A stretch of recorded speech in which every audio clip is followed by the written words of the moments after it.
Before we begin, tell us in the comments where you're listening from and what time it is where you are right now. Because this story was never meant to be remembered out loud.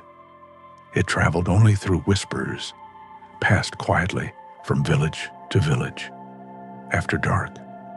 The year was 1647, deep in Edo, Japan, a time when the shogunate's rule was absolute, and samurai carried both honor and dark secrets behind their rigid masks. Beyond the bustling streets of Edo, away from the markets and the lantern-lit bridges, there lay a remote valley shrouded in mist and silence. Nestled in a bend of a forgotten river stood a house that no map dared to mark. Locals called it only one name in hushed tones: the house that locked its doors from the inside. Even the bravest travelers avoided it. They said the house had a mind of its own. They said it listened. They said it watched. Doors that were open at dusk might slam shut before dawn. Rooms would rearrange themselves, corridors stretching and narrowing in impossible ways. And those who dared spend a night inside were never quite the same again. I first heard the tale in a tea house from an old merchant with a crooked back and eyes like molten iron. He leaned across the low wooden table and whispered, so the others would not overhear, "Some houses, they are not built by hands. They are built by memories, by guilt, by fear, and by the blood of those trapped within." I laughed then, bravely or foolishly, I could not tell the difference.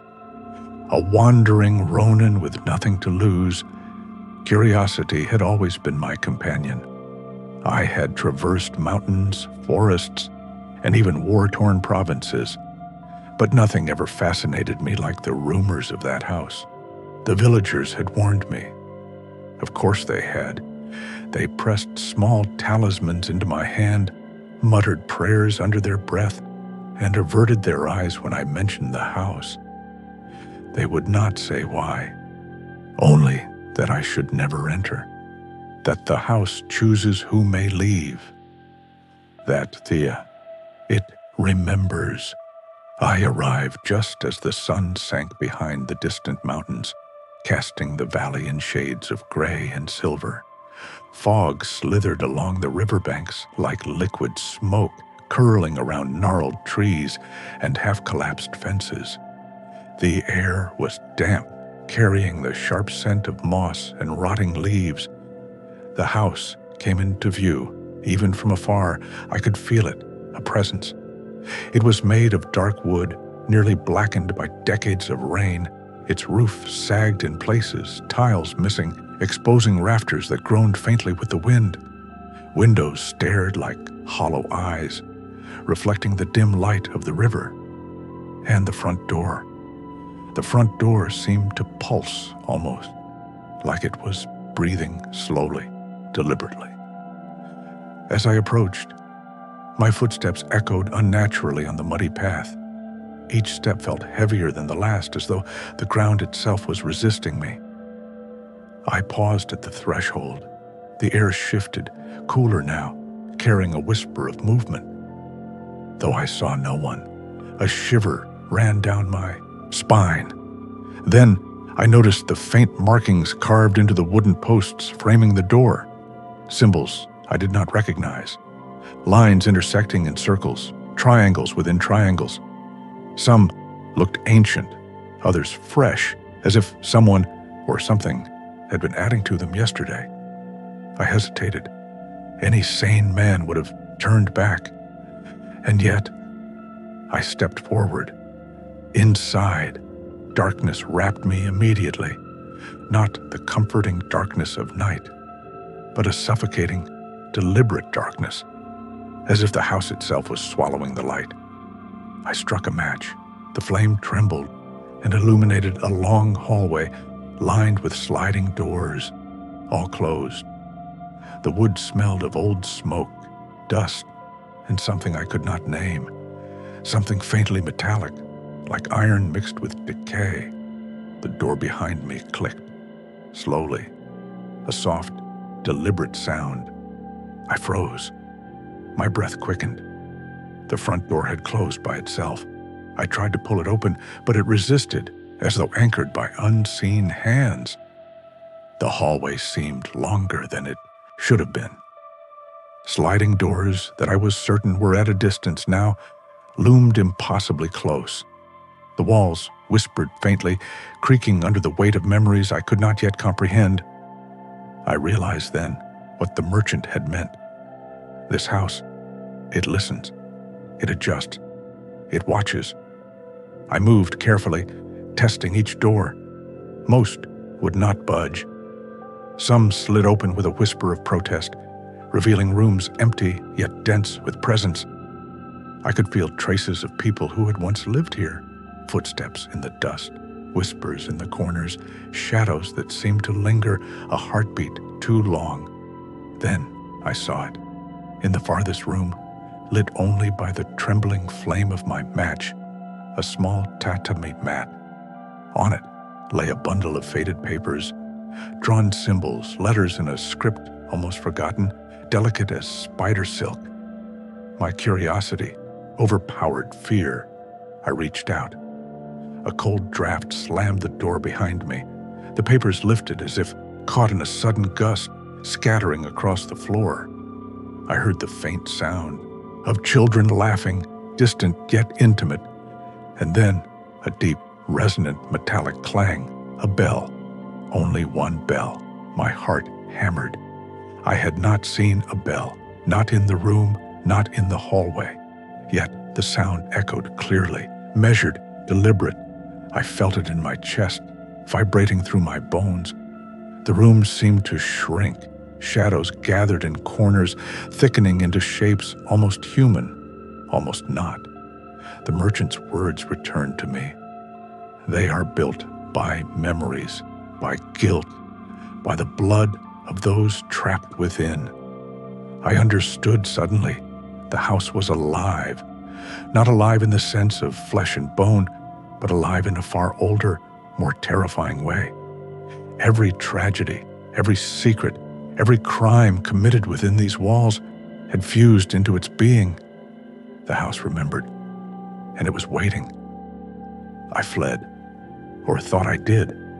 Every hallway I passed seemed to stretch endlessly. Every door I tried to exit through led me back to the same room, the one with the papers. The bell rang again, closer now, just behind me. Not outside, not in the hall. It resonated in my own head. By the time I found the front door, it opened easily, as if mocking my struggle. Outside, the fog had thickened. The river, silent all day, now whispered faintly along its banks, carrying an eerie reflection of the house's darkness. I realized then that leaving had not freed me. The house had already marked me. My memories, my fear, my presence, all part of it now. I did not speak of what I had seen, not yet, not to anyone. But the village noticed my change. The light in my eyes dimmed. My steps grew hesitant, almost wary of the shadows that clung to me. And at night, sometimes when the world is silent, I hear it, the faint, deliberate toll of a bell that knows my name. And I know now that some stories are not meant to be remembered, not because they are false, not because they are forgotten, but because remembering is dangerous. Because some houses do not just house memories, they are memory itself. And this one waits for its next visitor. The night had settled over the valley like a shroud. Fog clung to the trees, curling around the twisted roots and the gnarled branches. The river whispered along its banks, carrying a silver reflection of the pale moonlight. My heart still thumped from the first encounter with the house, the bell, the papers, the feeling that something was already inside me, something that had claimed a part of my mind without asking permission. I should have left. Any sane man would have turned away and fled. Yet, curiosity, reckless, relentless, pulled me back toward the house. I could not resist. Not after glimpsing the bundle of papers, after hearing that bell toll as if it had known me for years. I approached the threshold once more. The wooden frame seemed alive. Faint creaks echoed as if it were stretching, breathing, readying itself for my next step. Each step I took on the muddy path felt heavier than the last, like the earth itself tried to warn me. The air was colder now, almost biting, and carried an undercurrent of something metallic. Iron, blood, decay. I paused at the door. My hand hovered above the latch. Then I heard it, a faint whisper carried on the wind, or perhaps from the house itself. "Welcome back." The sound made my blood run cold. I was alone, yet not. The words were soft, but threaded with authority, as if the house itself spoke through the air. Inside, darkness wrapped around me like a living shroud. The corridors seemed longer than yesterday, twisting in impossible ways. I struck a match, and the tiny flame flickered, illuminating the tatami mats and sliding doors. Shadows shifted unnaturally, bending with the light. Something moved at the edge of my vision, and every time I turned, nothing was there. I moved carefully toward the room with the papers. Each step echoed. The floorboards groaned under my weight, but there was another sound now, softer, subtler, almost like breathing. I froze. The room awaited me, unchanged yet impossible. The bundle of papers lay scattered, as if the house had anticipated my return. I knelt, collecting them, symbols intertwined, letters delicate, yet purposeful. Some I recognized from old temple scrolls, others entirely alien. A feeling prickled at my skin, something ancient, deliberate, watching. Then I heard it. A second bell. Not from the hallway, not from the door. It resonated deep in my chest, vibrating through bones, rattling teeth. My match trembled in my hand. The walls themselves seemed to pulse in rhythm with the toll. The papers lifted slightly, as if caught in a breeze that didn't exist. Shadows gathered tighter in the corners, forming shapes I did not wish to name. And then I saw them. Faces.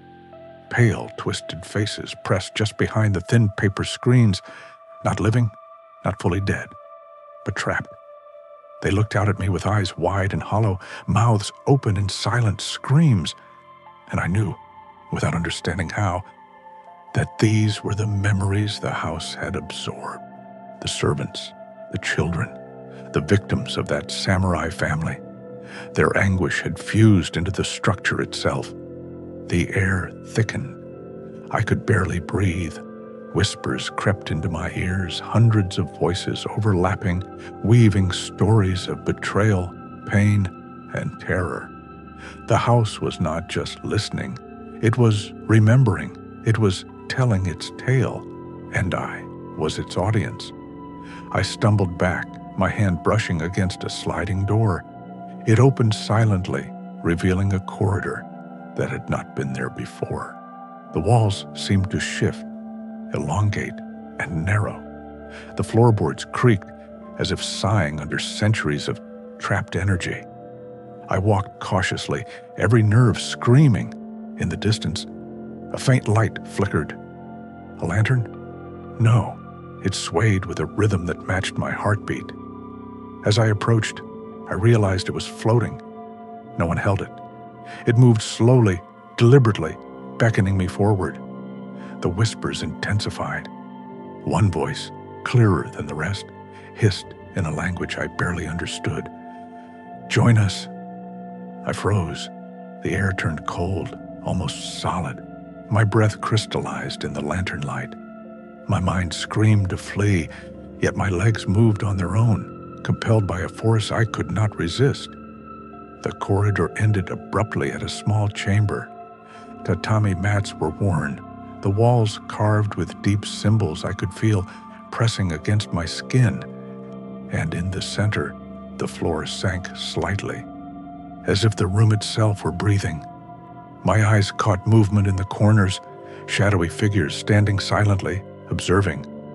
Their presence was not hostile. It was patient, expectant. A soft metallic clang rang out. A bell, not one, not two, but three, simultaneously. My stomach dropped. The same rhythm I had read about in the merchant's tale. The cycle was beginning again. I felt it before I saw it.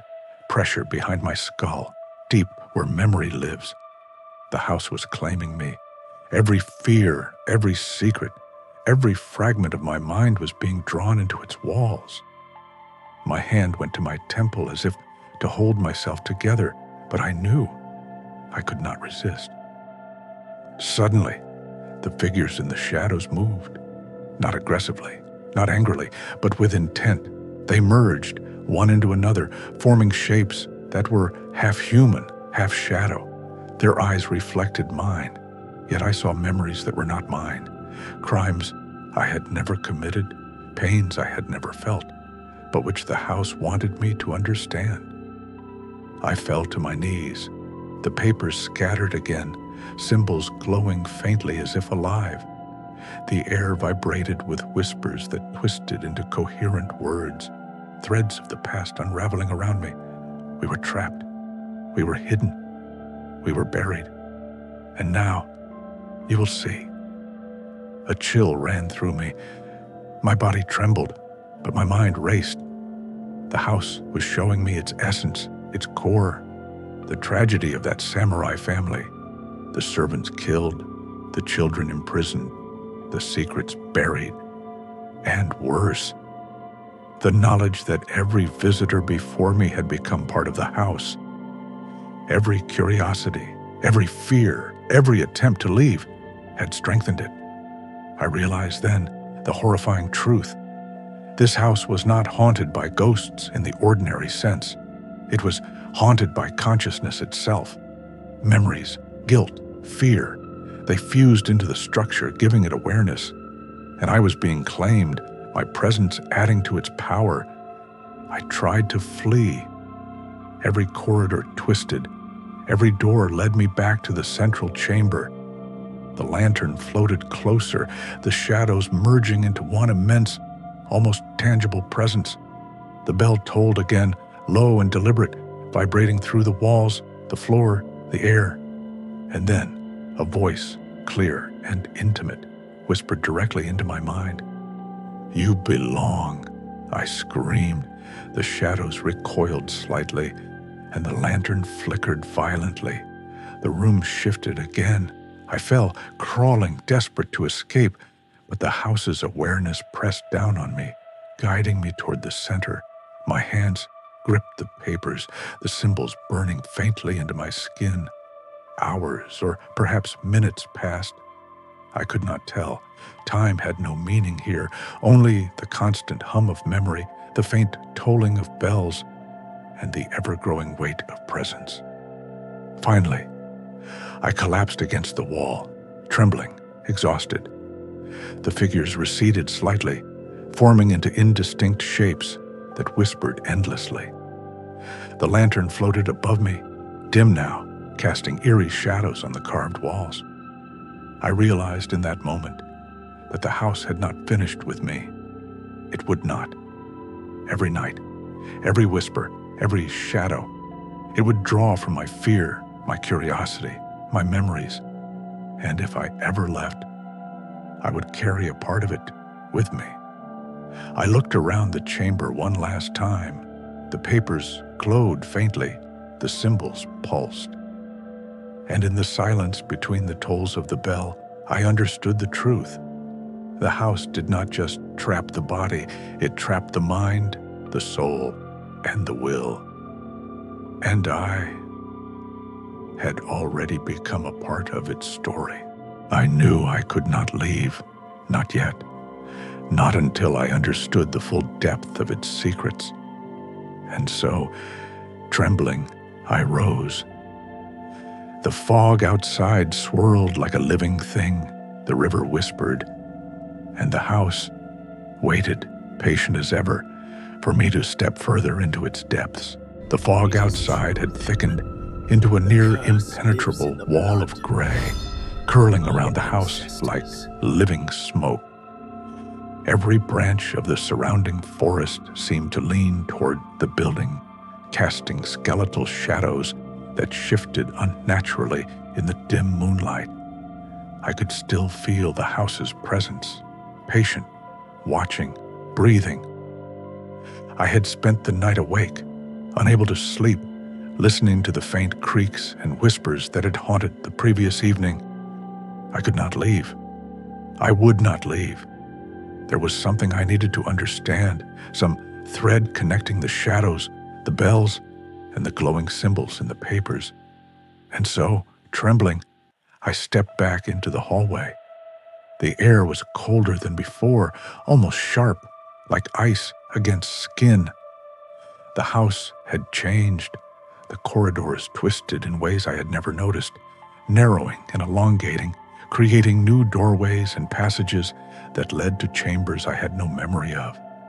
It was as if the house itself had adapted overnight, aware of my movements, guiding me toward something I did not yet comprehend. I followed a hallway whose walls were lined with faded silk screens, their designs warped and trembling in the faint lantern light. A low, metallic hum resonated from somewhere deep within the house. I stopped, straining my ears. Yes, it was the bell again, faint but persistent. 3 tolls, measured, deliberate. I realized with a chill that the house was counting, tracking my presence, my attention, my fear. My pulse quickened, and yet I could not turn back. At the end of the corridor, I found a room unlike any other.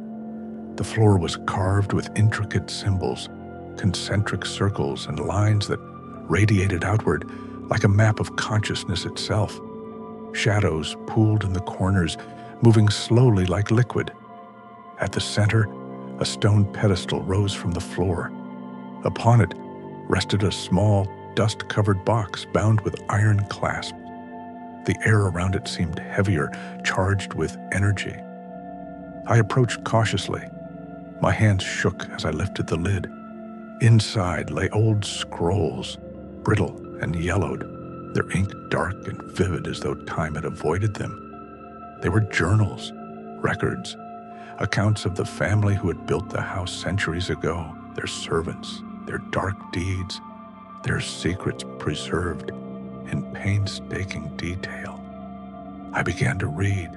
The samurai family had been powerful, feared, and ruthless. They had ruled their estate with absolute authority, enforcing silence with cruelty. Servants were executed for the smallest mistake.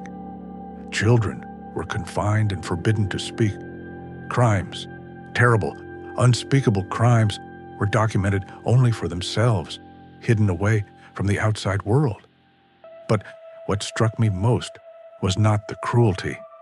It was the methodical preservation of guilt.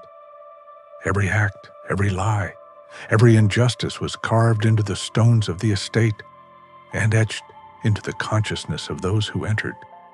The house had absorbed it all.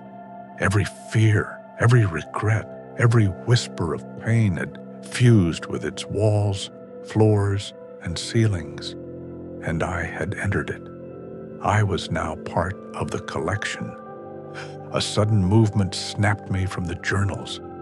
The shadows in the corners shifted violently, coalescing into figures. They were not fully formed, faces blurred, limbs elongated, but their eyes were piercing, filled with sorrow, rage, and anticipation. One stepped forward, reaching toward me with an impossibly long arm. My stomach turned. The papers in my hand fluttered as if caught in an unseen wind. Do you understand now? The voice came from everywhere at once, soft, patient, filled with centuries of memory. I could feel it vibrating against my skull, pressing into the deepest corners of my mind. I wanted to scream, to run, but my body refused to obey. The shadows encircled me, whispering names, dates, and acts I had never known. The house was teaching me its history, its rituals, its demands, and I was learning whether I wanted to or not. The bell tolled again, closer this time, inside the very walls. My chest constricted as I realized its toll was not just sound. It was pressure, presence, an insistence that I pay attention, that I remember. And in that moment, the house revealed its cruelest secret. Every visitor became a keeper of memory. Every witness added to its power. Every curiosity, every step, every glance made the house stronger. I stumbled backward, clutching the journals, my breath ragged. The stone pedestal quivered as though alive. Shadows surged toward me. I felt hands, invisible, pressing against my back, my shoulders, my temples. They were gentle, almost welcoming, yet impossible to resist. I realized the final truth. The house did not want to harm me. It wanted to claim me, to integrate me, to ensure the cycle continued. I fought the compulsion with every ounce of will I had. I chanted the names of the spirits I could remember from the journals, trying to anchor myself to reality. The shadows recoiled slightly, hissing like steam escaping from a pressure valve. The bell tolled a final time, low and deliberate, then in silence. For a moment, I thought I had survived. The shadows receded, the air cleared, and I could breathe. But the journals told me otherwise. The house had already marked me. I could feel it in my bones, in my pulse, in the tiny scratches forming on my palms as I held the papers. The house would wait. It would watch. And it would call me back. Outside, the fog had shifted. The river shimmered unnaturally in the moonlight, silvered like quicksilver. I realized that the house was not confined to its walls. It extended its influence outward through the land, the water, and the air.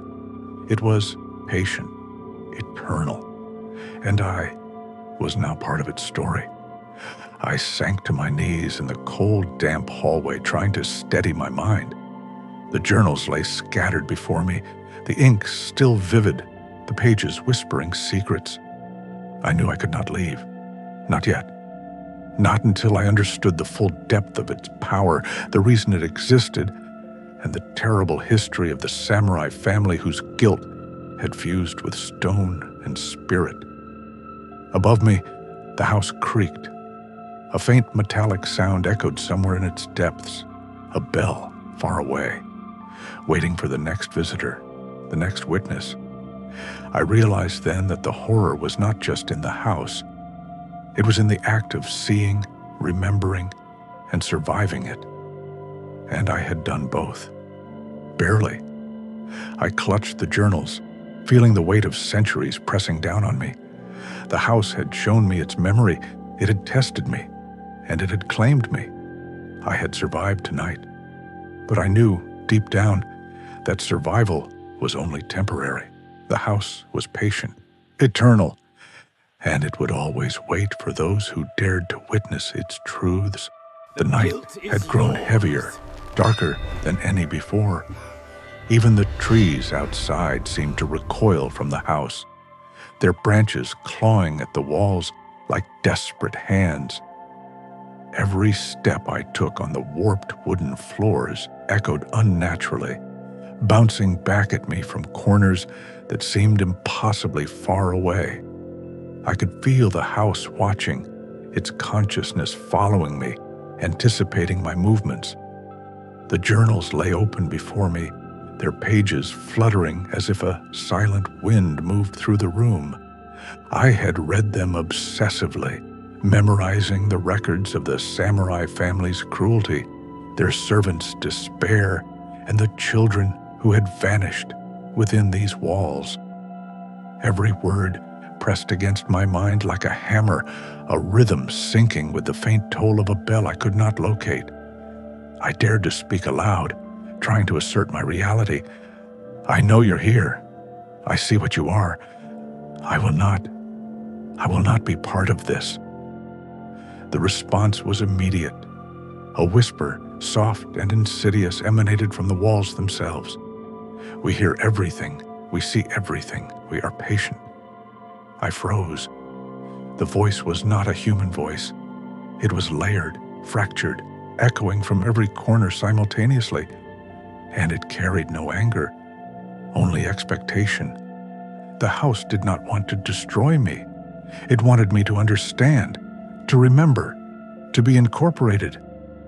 I tried to step away, but the hallway stretched endlessly, walls bending as if alive. A door I had never noticed appeared before me. It was small, carved with the same intricate symbols I had seen on the stone pedestal, and pulsed with a faint, eerie light. Compelled, I approached it. The moment my hand touched the doorknob, a wave of memories, not mine, flooded my mind. I saw the samurai family in vivid detail, a feast in the main hall, servants trembling under cruel orders, children huddled in hidden rooms, their eyes wide with terror. I felt the guilt, the fear, and the anguish of everyone who had ever been trapped here.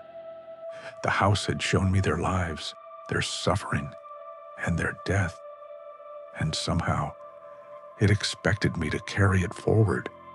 I stumbled back, gasping. My pulse raced as I realized the house was feeding on my attention, my fear, my memory.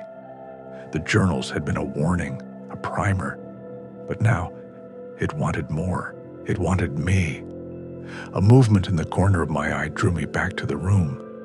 Shadows twisted and stretched across the walls, taking shape, faces with hollow eyes, mouths open in silent screams. They floated closer, circling me, whispering secrets and names I did not know. One voice rose above the rest. The house listens. It always listens. And it always remembers. Panic surged through me. I bolted, racing through hallways that seemed to shift with every step, corridors lengthening, walls bending to prevent my escape. I could hear the faint metallic toll of the bell behind me, each strike echoing in my chest. 3, 4, 5. I could not count. In a corner of my mind, I realized something terrifying. The house was alive in ways I could not fully comprehend. It was not just wood and stone. It was a consciousness, a predator, a collector of memories and guilt, and it had already begun marking me. I turned a corner and found a small alcove I had not seen before. Inside was a mirror, cracked and warped. My reflection stared back at me, pale, gone, eyes wide with terror. But it was not entirely my reflection. For a moment, I saw faint overlays of other faces, children, servants, samurai blended with mine, trapped in the mirror, screaming silently. A cold hand, or something like one, pressed against my shoulder. I spun, and no one was there. Yet the pressure remained, lingering, pressing into my spine. The house was inside me now. I could feel it in my thoughts, guiding me, observing my fear, shaping my reactions. I collapsed to the floor, clutching the journals. They trembled violently, pages fluttering, symbols glowing faintly. I realized the truth. The house was not only sentient, it was adaptive. Every act, every thought, every moment of attention strengthened it. Every visitor became a part of it, whether they wished to or not. The tolling of the bell grew louder, nearer, resonating in the very air around me. I dared not move. I dared not speak. I simply waited, heart hammering, mind teetering on the edge of madness. Then I heard it, a voice, soft, almost human, whispering from behind the walls. "You cannot leave. You are already here. You are already one of us." Tears streamed down my face. I understood then survival was not enough. To survive, I must participate. To escape, I must forget. But forgetting was impossible. The house would not allow it, and the longer I remained, the more it demanded. Hours passed, or was it minutes? Time had lost all meaning. I do not know how long I sat there, trembling, listening to the tolling bell and the whispers of the long-dead samurai family. Every corner of the house seemed to shift, twisting reality into shapes my mind could not fully process. Finally, as the first gray light of dawn seeped through the warped windows, the house fell silent. The shadows receded, the air cleared, and the journals lay still. But I knew it was only temporary. The house had not finished with me. It never would. I rose shakily to my feet. My hands were raw from clutching the journals, my body exhausted. And yet, I could feel the faint imprint of the house inside me, an awareness that I could never shake. I realized that the cycle would continue, that the house would wait, that it would call again, and that when it did, I would have no choice but to answer. I stepped toward the door, looking back once more. The house loomed silently, patient, eternal, aware of every memory I carried within me. I had survived the night, but the house had already claimed me, and I knew in the deepest part of my soul that I was no longer entirely my own. The house had become more than walls and wood. It was a presence, a living entity that pulsed with memories, guilt, and the echoes of the forgotten. I had thought survival through the night meant freedom, but the daylight revealed nothing but more questions. The rooms were silent now, yet every corner radiated the weight of unseen eyes. I felt them, even without movement, watching, waiting, judging. I dared to walk through the central hallway, the heart of the house, where the samurai family's influence was strongest. The floorboards groaned under my weight, and the walls seemed to bend subtly toward me, as if inhaling my fear. Shadows shifted unnaturally, tracing my steps. I could sense the imprints of every life lost within this house. Servants beaten into silence, children hidden away, and the samurai themselves, proud and remorseless, now fused into the building's very being. At the end of the corridor, I found a staircase I had never noticed before. It spiraled downward, tight and dark, disappearing into an abyss.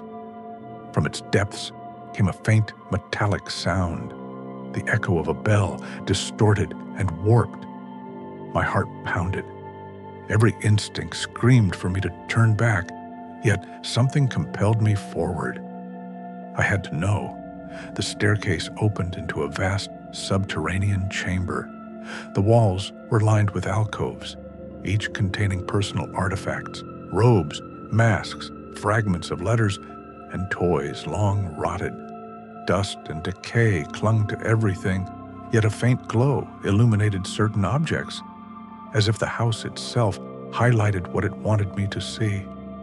Then I noticed them, marks etched deep into the stone floor, symbols matching those from the journals and the pedestal, circles split by 3 lines, and beneath the marks, faint impressions in the dust, as though something or someone had recently knelt there.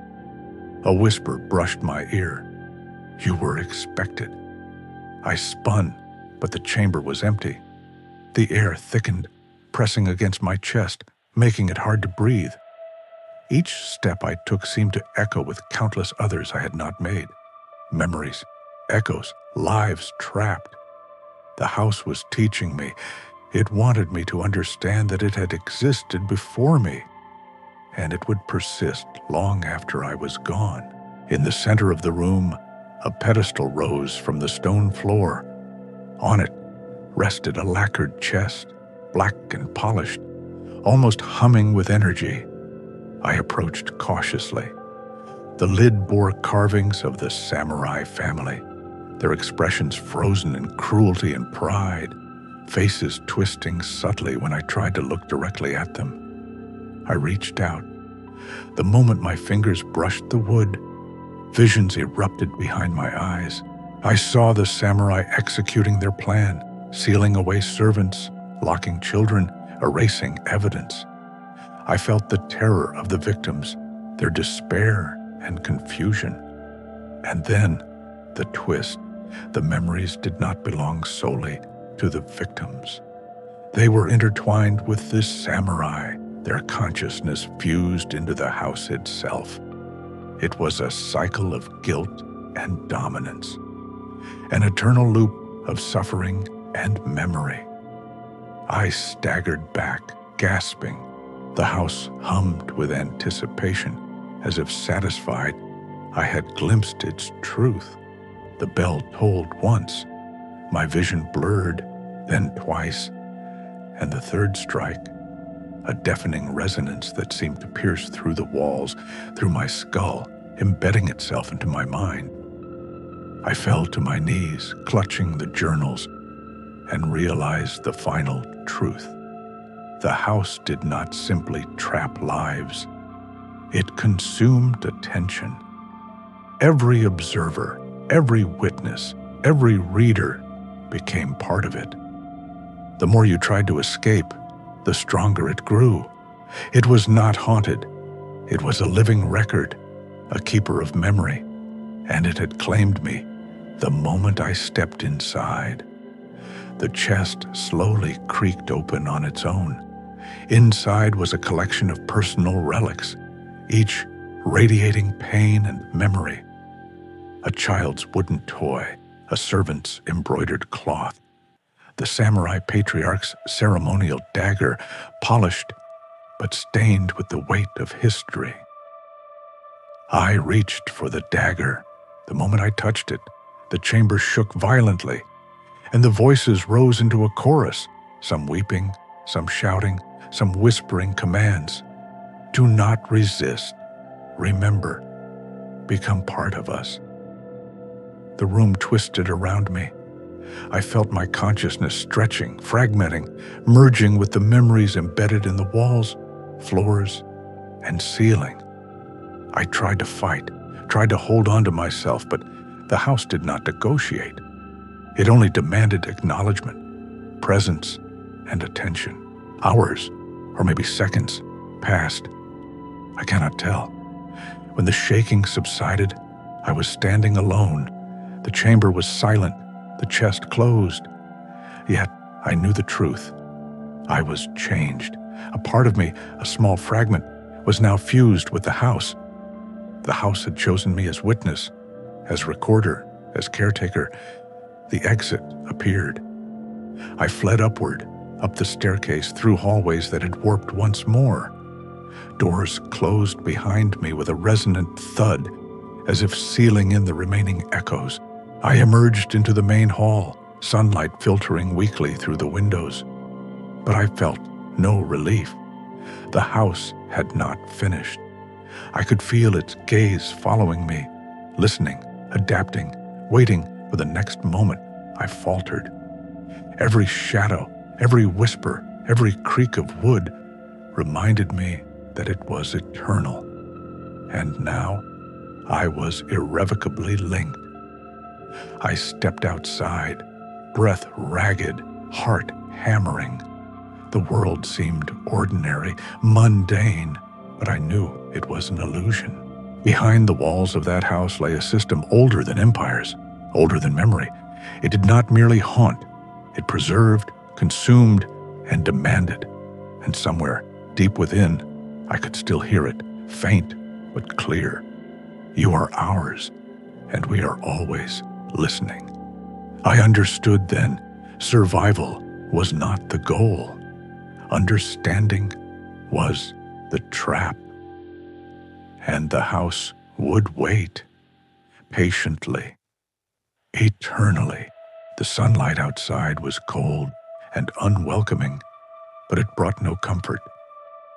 I thought stepping out of the house would bring freedom, but the moment I crossed its threshold, I realized the house had left a part of itself in me, etched into my mind, my heartbeat, my very perception. The air itself seemed heavier, thick with memories that were not mine, with whispers I could not ignore.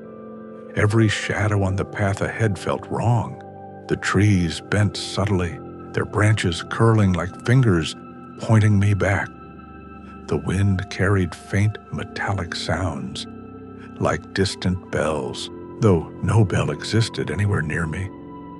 My chest tightened with each step, and a single thought repeated itself. The house was not gone. It was with me. Back in the small village near the forest, I tried to speak to locals. I wanted answers, or at least acknowledgement. But their faces were blank, their eyes avoiding mine. Some muttered under their breath, glances sharp and wary, as if my presence alone stirred a long-buried fear. One old man whispered only, "Do not let it remember you." I did not understand, and yet I felt the truth in his words. Memory, attention, was the currency the house demanded. Each person I saw seemed slightly off, as if glimpsing the house within me had awakened echoes of its influence elsewhere. That night, in a modest inn far from the house, I attempted to rest, but sleep offered no reprieve. My dreams were invaded by flickering images of rooms, corridors, and faces, some living, some dead, all fused into the house's consciousness. The bell tolled once, then twice, a rhythm I could feel vibrating directly into my skull. And then, the third bell, louder than before, shook my very perception of reality. I awoke, sweating, heart hammering. My journal lay open beside me, though I had not touched it. On the page was written, in a hand not my own, "You belong to us now."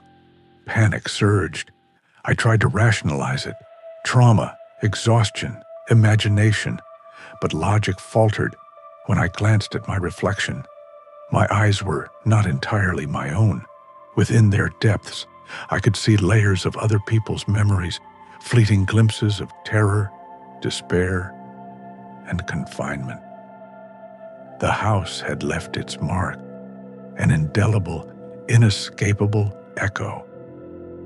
Days passed, or maybe weeks. Time had lost its meaning.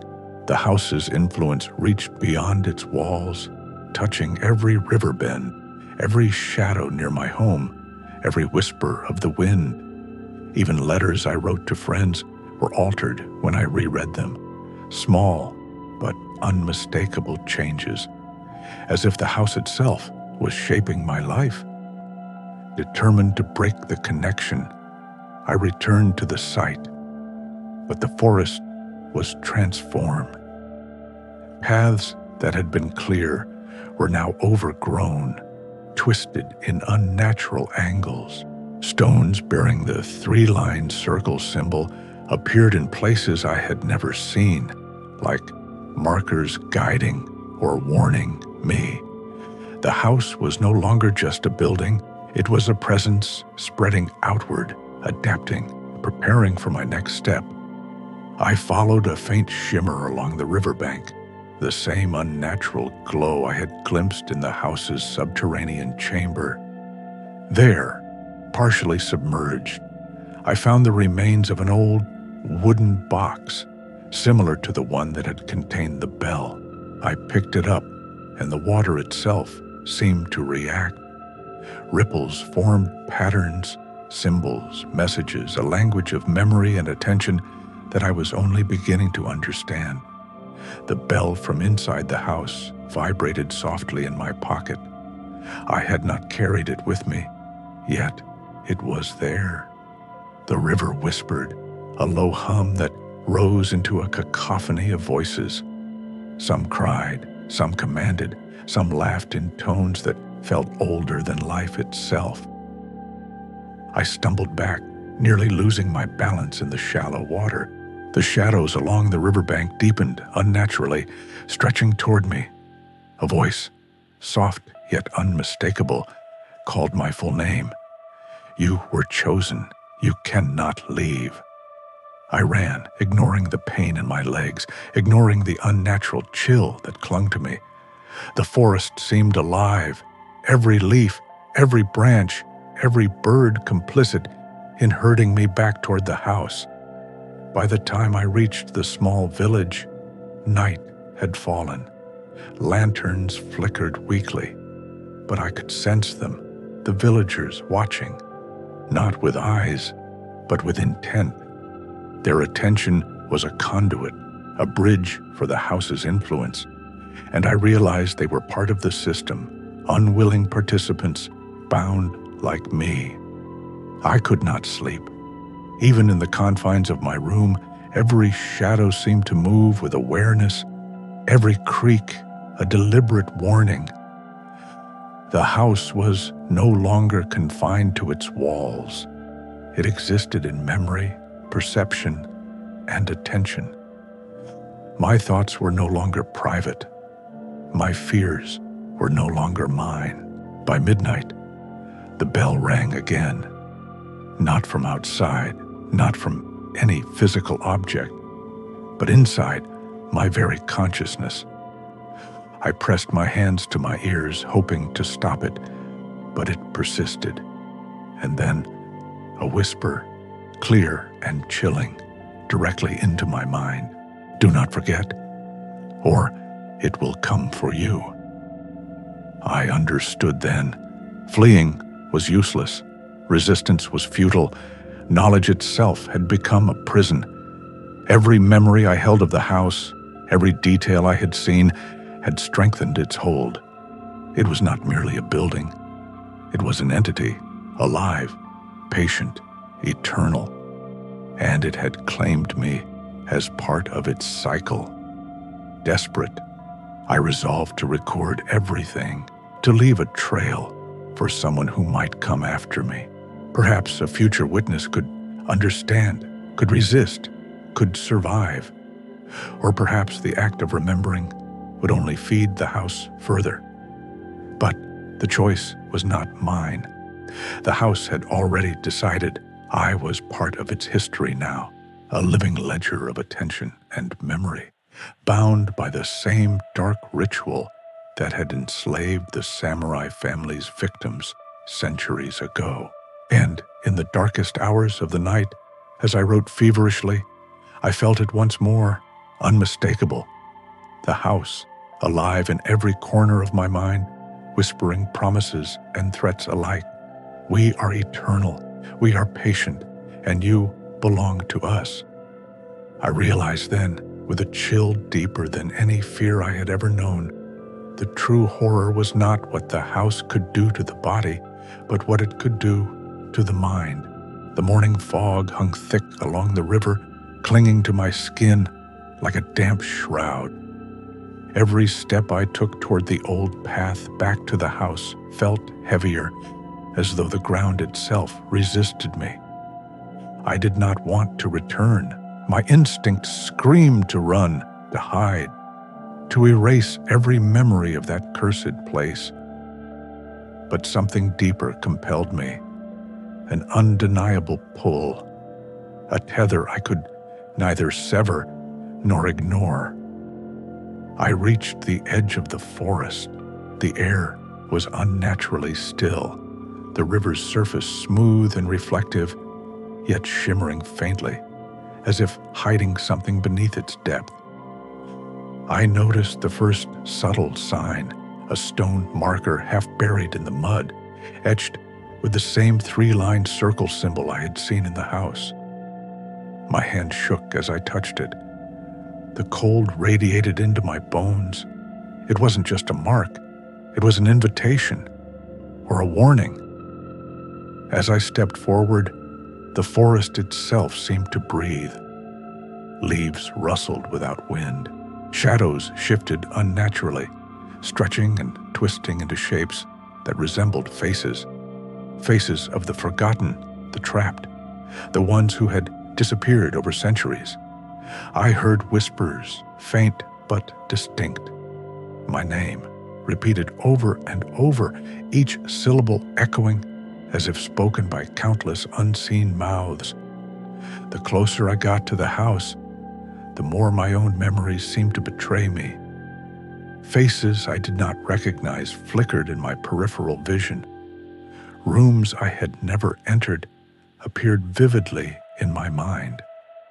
And always, the bell, low, metallic, counting. It seemed to resonate not from outside, but from within me, vibrating through my chest and skull. Finally, I saw it. The house, or what the house now was, not merely a building, but a living silhouette against the mist. Its walls subtly shifting, windows widening and narrowing like watching eyes. The front door, once simple wood, now appeared almost organic, as if pulsing with life. It opened slowly, as though breathing, inviting me in or warning me away. I stepped inside. The air smelled of damp wood, ink, and something darker, old fear, old guilt, centuries of memories fused into the structure itself. The rooms were familiar, yet alien. The furniture warped slightly. The walls seemed to lean inward, and shadows pooled unnaturally. The whispers grew louder, forming words I could almost understand. Remember, you are ours. You cannot leave. My journal lay open on a table. I had left it here, yet it now contained entries I did not recall writing. Notes, sketches of symbols, names, dates, each more disturbing than the last. And at the bottom of the page, the mark, a circle split by 3 lines, etched so deeply it seemed carved into the paper itself. I realized with a sickening clarity that the house was no longer outside me. It had entered my mind. It knew my fears, my thoughts, my memories. Every attempt to flee, every rational explanation I clung to was futile. I was already part of it, and the house's consciousness pulsed around me, alive in every corner of the room. Then I heard movement, footsteps behind me. I turned. The hallway was empty, but the sound persisted, approaching. Faster now, the shadows shifted, coalescing into shapes that resembled people, projections of the past, trapped souls, the servants and children the samurai family had murdered. They moved silently, eyes hollow, reaching for me. Panic surged. I ran. The house itself seemed to chase me. Corridors stretching impossibly long, stairs leading to nowhere, doors opening to rooms I had never seen.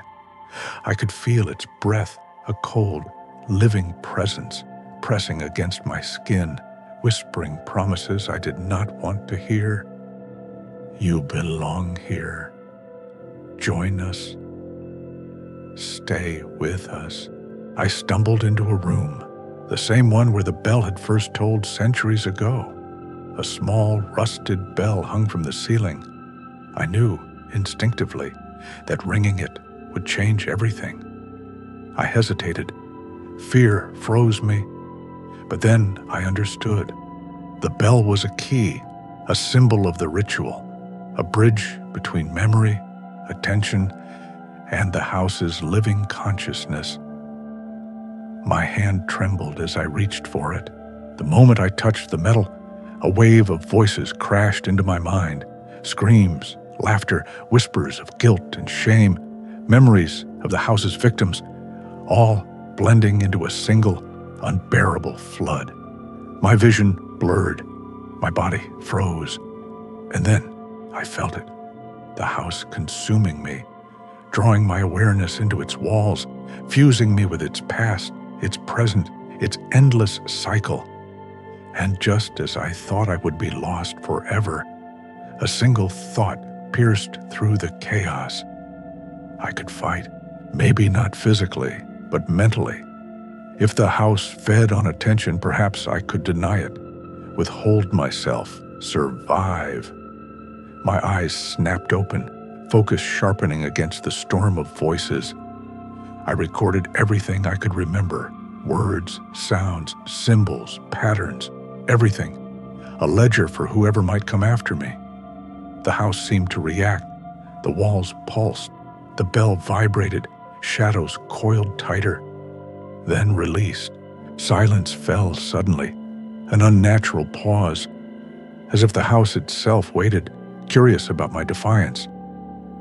I realized then that surviving was not enough. Understanding alone was not enough. To leave the house, to escape the cycle, I would need to confront the deepest truth. The house did not merely lock doors or trap souls. It was alive because it was fed by memory, by guilt, by secrets, by attention. To break its hold, I would need to give nothing, reveal nothing, remember nothing, and yet still record everything. I left the room, hands trembling, heart hammering, fully aware that this was only the beginning. The house had shown me its strength, its reach, and its patience. It had left a mark on me, one I could not yet see, but would never forget. And somewhere, deep within its walls, a voice whispered a promise I could not ignore. We are eternal, and you will remember us forever. The night settled over the river like a velvet shroud, thick and suffocating. The house stood at the edge of the forest, its walls breathing in the mist, its windows dark yet alive.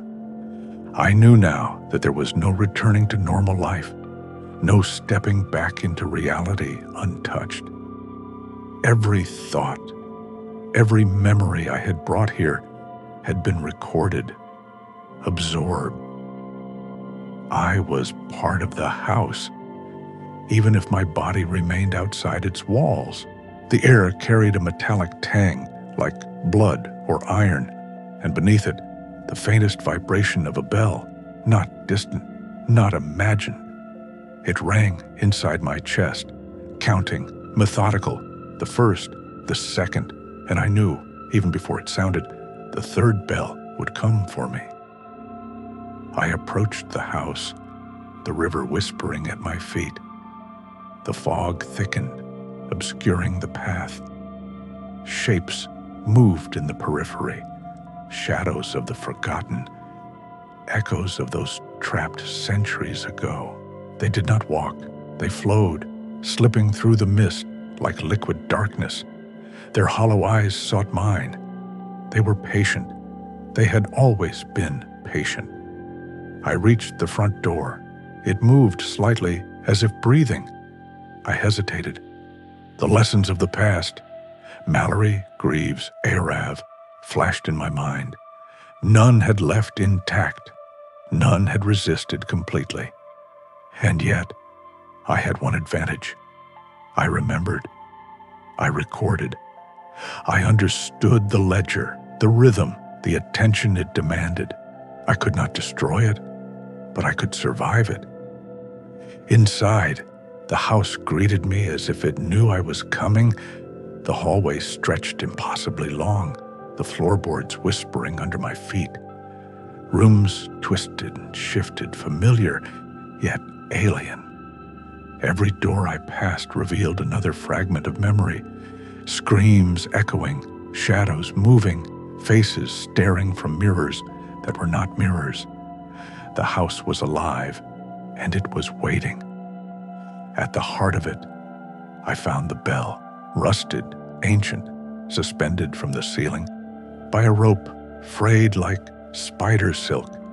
It vibrated with anticipation, I knew the ritual required attention, participation, but I also knew that the house fed not on fear, but on acknowledgement, on giving thought and memory willingly. If I could deny it that, perhaps I could leave. I rang the bell. The sound erupted, low and resonant, filling every corner of the house. The walls pulsed, shadows surged, memories surged. I felt centuries of guilt, despair, and secrets crash over me. Faces I did not know, yet somehow remembered, appeared. Whispers screamed my name. The house tried to pull me in, to fuse my consciousness with its own, but I did not resist with force. I resisted with detachment. I recorded, but I withheld emotion. I noted, but I did not participate. Time fractured, seconds stretched into eternities. The third bell rang, not outside, not audible, but inside my mind, the final step of the ritual. And in that moment, I understood the full truth. The house was not evil. It was necessary. It existed because memory, guilt, and secrecy demand form. It was a keeper, a vessel, a guardian of consequences. And every overseer, every visitor, every victim had contributed to its strength. I felt it probing, testing, seeking my surrender.